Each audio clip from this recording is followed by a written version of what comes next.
Hello and welcome to Action Sports Lakers. I'm Allie Clifton, joined by our Laker insider Mike Bresnahan, and his name is Brian Kamenetsky. We call him BK. Hi. It's been a minute. Playoffs are here. We got to bring you in. Well, they played 46 games in the last 49 days or something. There's no time for people like me to come in. Yeah, right. We're just saving the best for the best. That's moment. right. Best now time we're of in year. the important time of the year. Yeah. Good to see you. You've been a busy man. Glad you can join us. Yeah, thank you. With your 17 jobs that you do, and here you are with us. It's active. You know what it is like to have a very popular podcast. I think you mean a lot of Allie. demands on your time. No, you do one too. It's called the Lake Show Podcast. True. Either later today or tomorrow. Way to do one today. Don't shortcut yourself. Good to see the both of you. As we dive right in, the Lakers now know who they will face off against on Saturday. It's the Minnesota Timberwolves. If you haven't seen it, they locked up the 6th seed. The Warriors lost to the Clippers on Sunday. There's the bracket, 1 through 8. Lakers 3, Minnesota 6. Again, after the final game against the Blazers, JJ Redick discussed the matchup with Minnesota.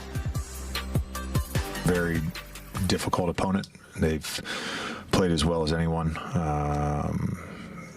lately, and I believe they're one of 4 teams in the top 10 in offense and defense. So they present a lot of problems.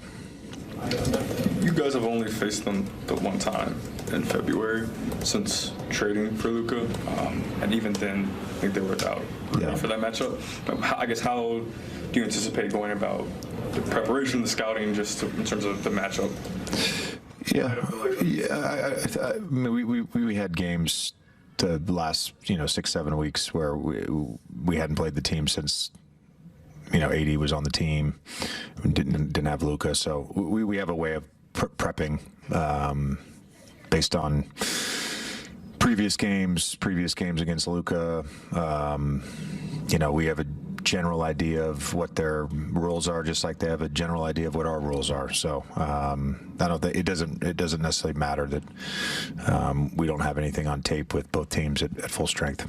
JJ, you said that during the game you would worry about you'd control what you could control. Were you getting any updates about anything during the game? Was that something you had told people you just didn't want to know anything? I accidentally got one. I literally, Bob had written down the Clippers score in the second half and on a box score, and I happened to come across it, and then I put it out of my brain, and then I just kept coaching. So, we got to watch the game just now. It was a fantastic game, and both those teams are really high level.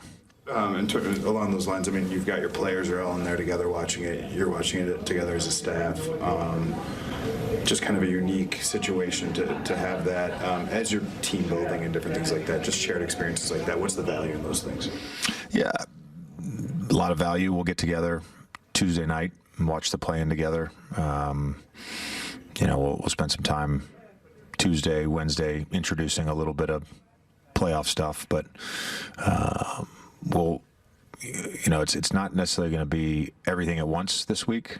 We'll have to slow drip, and I think that's the approach that I think is going to work best for our group.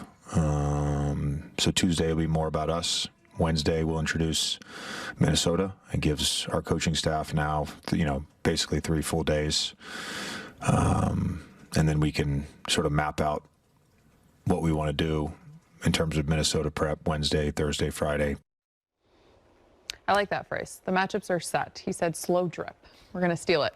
2-2 during the regular season between the Lakers and the Timberwolves. But as we know, the playoffs are a whole nother beast. So obviously you kind of throw that out the window. What are your initial thoughts, expectations of this series between the two, the first round matchup? Rez, I'll start with you. I think the Lakers should be favored, and they are if you look at most, Vegas sports books. I just like the depth of their team a little bit better than Minnesota's. They have better star power, I think, too. I guess the depth isn't the best way to say the Lakers' advantage, because Minnesota has a good bench. But Naz Reid and DiVincenzo, a little bit more of a scoring duo than a defensive duo like the Lakers can offer with Dorian Finney-Smith and Jared Vanderbilt coming off the bench. I'm excited. Ant-Man cracks me up. To me, this started last summer when he was like, yeah, I'm going to be the go-to guy on Team USA at the Olympics. And I like the definite braggadocio. I believe that's a word, BK? It is. Okay, thank you. It's a word. It didn't really happen that way. He was probably the 9th man on that team.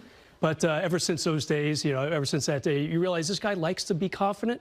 I'm eager to see the series. It's going to be a fun one. It's weird. There's a strange vibe around Minnesota because I think the feeling is like they took a step back this year because weird slow start. They had a slow start, and they had that big trade with Karl Anthony Towns before the beginning of the year. It took them a while to get going, and guys have been in and out of the lineup, but they still won 49 games, and they are a top 10 offense. Yep. They're a top 10 defense. And they had the 4th best point differential in the league, not in the conference, in the league. And so this is a very good team. The issue really becomes for the Lakers, like, what's more valuable, that sort of group stuff? Because 3 of the 4 best players in this series should be on the Lakers. Yep. That tends to matter more in the playoffs than sort of your strength 1 through 10.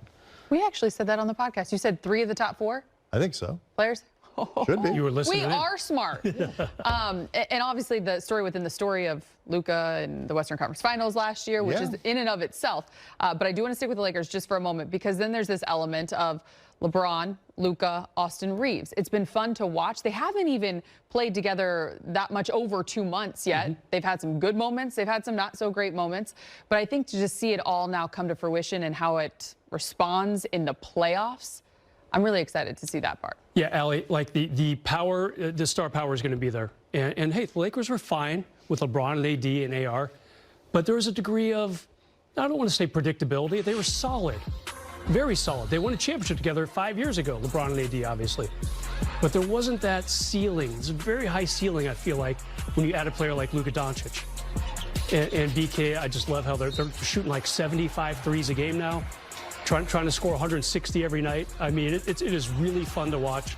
I think the best part about this week is the fact that JJ can sit back and say, we're going to talk about ourselves one day. Then by Wednesday, we're going to get to Minnesota. Thursday, I don't know, maybe we'll go on a group trip to Universal Studios. Friday, whatever. And then we're finally playing Saturday. Yoga, little massage retreat. Whatever they want. I mean, there's time because there's no play-in tournament for them. There may be teams that benefit as much from the week off as the Lakers. No team's going to benefit more when your star is, one of them is 40 and the other one has had, let's say, a long year, coming back from injury, gets traded, completely blindsided by it, hasn't been completely healthy. And so this week off is going to benefit the Lakers tremendously. And then, like, this is not technically a stat, I don't think. Scientifically, there's no analytic behind it. We like anecdotes. The Lakers have 2 guys for whom playoff blank is a thing. Playoff your name here is a thing.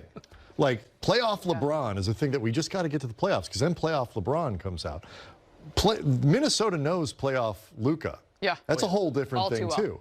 Like, they got 2 of those guys for whom the playoffs, where the expectation is based on their track record, they're going to be even better than they already are. I like that part.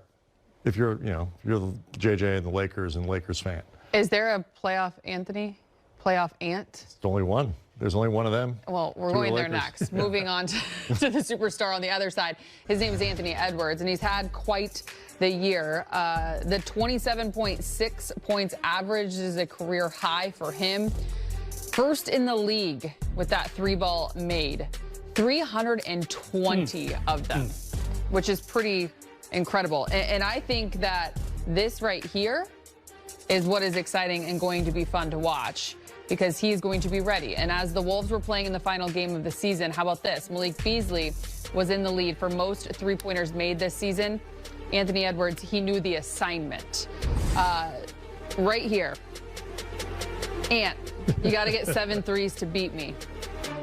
Did he? He did. He sure did. When I talk about last year Western Conference Finals, when you talk about these little details and these little moments, this guy is paying attention. He's theater. He wants to be like playoff Luka, playoff LeBron, yeah, there's playoff no question. Ant. Oh, yeah, and I've seen a lot of how are the Lakers going to slow down Anthony Edwards? I'm not sure they're going to. Right. Like, they'll try to get in his way. They'll try to make it a little bit harder. I think for the Lakers, though, you want to make it so Anthony Edwards has to win 4 games for it. If he goes out and he just sort of in that, Jordan mode, Kobe mode, whatever, pick your star, and he just outdoes the Lakers. Okay, tip your hat to him. Yeah. But I think the Lakers think he can't do that. Because, like, to the level of, 35, 40, 45 points a game, so over the course of 4 wins for them, I don't think they think you can do that. And if you can keep the other guys, because it's really the other guys where I feel like the Lakers have this decided advantage. So you remember a couple weeks ago when, Brandon Podziemski scores 28 points or whatever. None of that from Dante DiVincenzo or Julius Randle. And so Ant can be Ant as long as you keep the other guys from giving that supporting performance. Yep. Ellie, I actually have a little Ant story. I believe I shared it once on air, but he wasn't real happy with me last season. You know how you and I take turns going to the home games to cover them? I was trying to get to our spot to do our pregame hit right around center court. And he had a whole bunch of people photographing him and taking videos. He's a popular guy. They were kind of clogging up the baseline. So I went around them just in a very bad timing. He did like a crazy crab, 7 steps, 3-pointer, and almost hit me. Or maybe I almost walked into him. Ta nghĩ chả là gì. Từ từ. Xin chào tất cả mọi người đã quay trở lại với kênh của mình. Ngày hôm nay mình sẽ tiếp tục hướng dẫn các bạn làm vòng. Vòng hôm nay của mình sẽ có tiêu đề là lắc chân. Mọi người, hôm nay vòng của mình là lắc tay. Bây giờ mình bắt đầu làm. Ta nghĩ chẳng có cái gì cả. Lúc nào á, lúc mà nó vẫn còn thích á, nó giống ta này. Cái lần trước mà thằng Sáng nó bỏ ấy. Ta lúc đấy là ta thích nó thôi, cho nên là lúc đấy ta đang không muốn vướng bận gì đến nữa. Ta định hủy hết bạn bè các thứ ra. Nhưng mà ta nghĩ lại ta bảo là mình việc thì phải thế, một thời gian sau mình quên, mình còn phải cho người ta xem mình nó sống như thế nào chứ. Việc thì mình phải như thế. Đây, ta cứ để im. Nó biết, sau đến lúc mà nó biết ta nhắn tin với thằng khác đấy, nó lại nhắn tin lại với ta. Bởi vì ngày trước ta chơi với thằng 10 á, trước ta chơi mập mờ với thằng 10 mà lúc đấy mình cũng gọi là mình có tí rồi, thích rồi. Đùng một cái, đang nhắn tin được 3 tháng bình thường nhá, đùng một cái nó công khai người yêu đến lúc mà ta còn không biết. Nó công khai người yêu mà xong nó vẫn nhắn tin với ta. Công khai người yêu nhưng mà vẫn nhắn tin với ta. Mày biết ta với nó còn hơn cả người yêu luôn á. Chúng nó nhìn vào còn tưởng yêu nhau luôn đó, mà sau nó công khai người yêu đến nỗi ta không biết, có người bảo ta mới biết. Trời ơi. Thế ta với Hà đây. Lúc đấy đang chơi với nhau tự nhiên thằng này. Mày với Hà khác, có bạn thân nó khác. Tao với thằng này còn tự nhiên hai đứa khác lớp chơi với nhau nhá. Sau mọi người nhìn lại ta đến ôm quá rồi, tay quá rồi, môi quá rồi. Nhưng mà không phải người yêu. Biết chữa, tao có kể với ai đâu, tao không kể với ai luôn. Sao lại môi luôn rồi á? Mày là người đầu tiên biết đấy. 8 cái máy quay ở đây nữa. Nhưng chắc không ai xem đâu.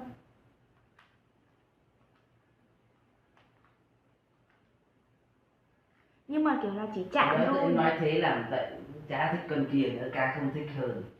Chỉ là chạm thôi, chỉ là nó cũng hôn vào má nhau rồi. Mày á? Không mà với thằng Đạt đâu Đạt. Mà có làm sao đâu nhỉ? Tại vì đằng nào nó cũng đại bàng nó cũng động chạm hết mọi thứ rồi mà, mọi mạch rồi mà nhỉ. Thế thì vẫn thế, chẳng có gì. May quá, tao với người chưa đâu cả đâu. Hối hận. Cậu một mấy hối hận trong em. Sai lầm, cô em thẳng đấy. Tự nhiên nãy con Linh nó cũng có bảo là lúc qua mình xin lỗi ấy. Và Hòa Dư thì xong ra với nói chuyện với nó một lúc, xong ta bảo là không biết